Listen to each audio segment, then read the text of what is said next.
গল্প। মাঠের পাশে বিশাল এক বট গাছ, তার নিচে সবুজ চাদরের মতো বিছিয়ে রয়েছে দুর্বা ঘাস। ঘাসের সাথে প্রতিদিন বটের সাথে কথা হয়। বট গাছের অনেক অহংকার, ঘাসকে ছোট করে কথা বলে খুব আনন্দ পায়। ছোট ঘাস এমন বিশাল বটের কাছে পাত্তাই পায় না। ঘাসকে বটগাছ বলে, আহারে বেচারা ঘাস, তোমার তো দেখি কোনো দামই নেই।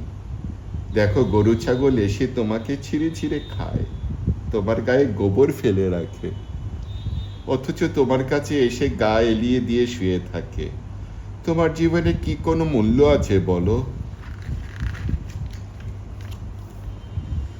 ঘাস মন খারাপ করে বলে, বটগাছ, আমরা দুজনেই তো একই মাটির মধ্যে শিকড় ছড়িয়ে দিয়েছি, এখান থেকে দুজনেই পানি খায়। আল্লাহ আমাদের দুজনের উপর সমানভাবে বৃষ্টি দান করে। মিষ্টি রোদ থেকে আমরা দুজনেই খাবার বানাই, তাহলে কেন শুধু শুধু নিজেকে আলাদা ভাবছো?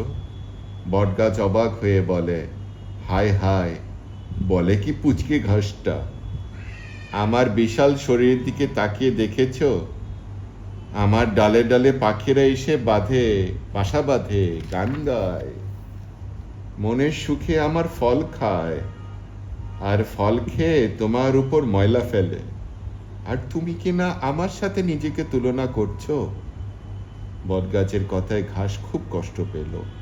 মনের দুঃখে বটগাছের সাথে আর কথা বলে না ঘাস।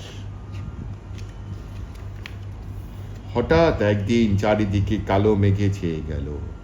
প্রচন্ড ঝড় শুরু হলো।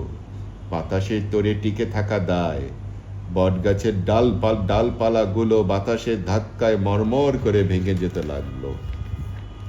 আকাশে বিজলি চমকাতে লাগলো। একটি বিজলি এসে বটগাছের একপাশ পুড়িয়ে দিল। বটগাছ বাঁচাও বাঁচাও বলে চিৎকার করতে লাগলো। দুর্বা ঘাস বটগাছকে ধৈর্য ধরতে বলল, আল্লাহর কাছে সাহায্য চাইতে বলল। বটগাছ তাই করতে লাগলো। আস্তে আস্তে ঝড়টা অন্যদিকে চলে গেল। বটগাছটা অবশেষে ঝড়ে উপড়ে পড়ে যাওয়া থেকে কোনো মতে বেঁচে গেল। ঝড় থেমে যাওয়ার পর দেখা গেল বটগাছের করুণ দশা, অথচ দুর্বা ঘাসের কিছুই হয়নি। বটগাছ তার ভুল বুঝতে পারল, নিজের অহংকার নিয়ে আফসোস করল, ঘাসের কাছে ক্ষমা চাইল। ঘাস বটগাছকে ক্ষমা করে দিল। কিছুদিন পর আস্তে আস্তে বটগাছ আবার নতুন ডালপালা গজিয়ে উঠল। ঘাস আর বটগাছ একে অন্যের বন্ধু হয়ে গেল। অহংকার করে কাউকে ছোট মনে করা ঠিক নয়, এতে আল্লাহ অসন্তুষ্ট হন।